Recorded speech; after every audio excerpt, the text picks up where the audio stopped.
Hello friends, income tax के cases की series में आज जो इशू हम डिस्कस करेंगे वो सेक्शन 264 के अंदर कमिश्नर ऑफ इनकम टैक्स की रिवीजन पावर्स को लेकर के करेंगे। जनरली ये देखा गया है कि एसएससी या commissioner of income tax section 264 के ऑप्शन को बहुत कम इस्तेमाल करते हैं। एसएससी सेक्शन 264 के अंदर इसलिए नहीं जाता कि यदि एसएससी 264 के अंदर रिवीजन की एप्लीकेशन डालता है तो एसएससी के पास फिर जो एपेलेट अथॉरिटी के पास जाने का ऑप्शन होता है वो खत्म हो जाता है, और 264 जो है वो उस परिस्थिति में इस्तेमाल किया जाता है जब ऑर्डर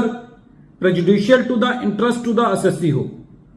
हालांकि सेक्शन 264 के अंदर कमिश्नर को भी ये पावर दी गई है कि वो सू मोटो ऑर्डर को रिवाइज कर सकता है, लेकिन जिस तरीके से हमारे इनकम टैक्स डिपार्टमेंट की मानसिकता है शायद ही कोई ऐसा केस हुआ हो जहां पे कमिश्नर ने खुद रिवाइज करके एसएससी को कोई रिलीफ दिया हो। सेक्शन 264 के अंदर जो समय दिया गया है वो 1 साल का दिया गया है। जब एसएससी को ऑर्डर रिसीव होता है, उसको कम्युनिकेट होता है, तो वो उसके 1 साल के अंदर रिवीजन की एप्लीकेशन लगा सकता है। प्रेजेंट केस में ये इशू बॉम्बे हाई कोर्ट के सामने था कि यदि एसएससी की कुछ ऐसी परिस्थितियां हैं जिसकी वजह से एसएससी 1 साल के अंदर अपनी रिवीजन की एप्लीकेशन नहीं लगा पाया, तो क्या कमिश्नर के पास ये पावर है कि वो उस पीरियड को कंडोन कर दे, जो डिले हुई है उसको कंडोन कर दे। यही इशू बॉम्बे हाई कोर्ट के सामने Hindalco industries limited versus union of India and another के केस में आया। केस 464 आईटीआर पेज नंबर 236 पर रिपोर्ट हुआ और केस का जजमेंट 17 जनवरी 2024 को आया। पहली बात तो ये फ्रेंड्स कि हम सेक्शन 264 का बहुत कम इस्तेमाल करते हैं, लेकिन कई परिस्थिति के अंदर सेक्शन 264 काफी कारगर साबित हो सकता है। उदाहरण के तौर पर प्रेजेंट केस में एसएससी की असेसमेंट ईयर 2009-10 का मैटर सीआईटी अपील के पास था, और उस मैटर के अंदर एक लिमिटेड इशू ये था कि कुछ आइटम्स पर इस बात का डिस्प्यूट था कि उन पे फ्रिंज बेनिफिट टैक्स देना है या नहीं देना। यदि हम इस केस को फ्रिंज बेनिफिट टैक्स के माध्यम से ना देखें तो ज्यादा बेहतर है, क्योंकि यहां पे कंसेप्ट सेक्शन 264 को लेकर के है कि एसएससी अपने मैटर्स के लिए 264 का कितनी बढ़िया तरीके से इस्तेमाल कर सकता है। जब सीआईटी अपील के पास फ्रिंज बेनिफिट टैक्स का मैटर था तो एसएससी के फेवर में सीआईटी अपील ने डिसीजन दिया, लेकिन उस डिसीजन को देने में करीबन 6 साल सीआईटी अपील ने लगा दिए। जब एसएससी को सीआईटी अपील का ऑर्डर मिला असेसमेंट ईयर 2009-10 का, और जिस बेसिस पर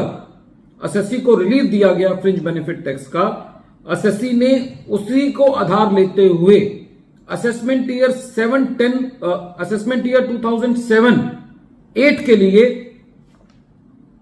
कमिश्नर ऑफ इनकम टैक्स के पास एप्लीकेशन लगाई कि अब असेसमेंट ईयर 2009-10 में मुझे रिलीफ मिल गया है उसी मैटर पे, अब मुझे असेसमेंट ईयर 7-8 में भी रिलीफ दिया जाना चाहिए। लेकिन क्योंकि सीआईटी अपील का ऑर्डर आने में 6 साल लग गए थे, तो इसमें कोई दो राय नहीं था कि जब एसएससी ने असेसमेंट ईयर 2007-8 की रिवीजन की एप्लीकेशन लगाई तो जो 1 साल का पीरियड था वो बड़ी कंफर्टेबली पास हो चुका था। कमिश्नर ऑफ इनकम टैक्स ने आउटराइटली ये कहकर के एसएससी की रिवीजन की एप्लीकेशन सेक्शन 264 के अंदर रिजेक्ट कर दी कि ये विद इन टाइम पीरियड नहीं है। एसएससी ने उस रिवीजन की रिजेक्शन ऑर्डर के अगेंस्ट बॉम्बे हाई कोर्ट में रिट पिटीशन दायर करी। एसएससी का ये कहना था कि जो सर्कमस्टांसेस हैं वो एसएससी के बियॉन्ड है, क्योंकि सीआईटी अपील ने 6 साल लिए तो इसमें एसएससी का कोई कसूर नहीं है, और क्योंकि जो इशू है वो एसएससी के फेवर में डिसाइड हो चुका है तो उस आधार पर बाकी सालों में एसएससी को सेम इशू पर रिलीफ दिया जाना चाहिए। और यदि एसएससी सेक्शन 264 का माध्यम चुनता है तो उसमें कोई गलती नहीं है। बॉम्बे हाई कोर्ट ने जो सेक्शन 264 के अंदर सीआईटी ने रिजेक्शन ऑर्डर था उसको क्वेश किया, सीआईटी को मैटर को रिमांड बैक किया और यह कहा कि आप इस मैटर को अब मेरिट पर डिसाइड कीजिए। फ्रेंड्स, ये केस इसलिए इंपॉर्टेंट है क्योंकि कई बार ऐसा हो सकता है कि हमारे एक ही इशू पर हमारे 2-3 सालों के अंदर एडिशन हुई हो, लेकिन हम खाली 1 साल के लिए अपील में हों और जब वो अपील का फैसला हमारे हक में आ जाए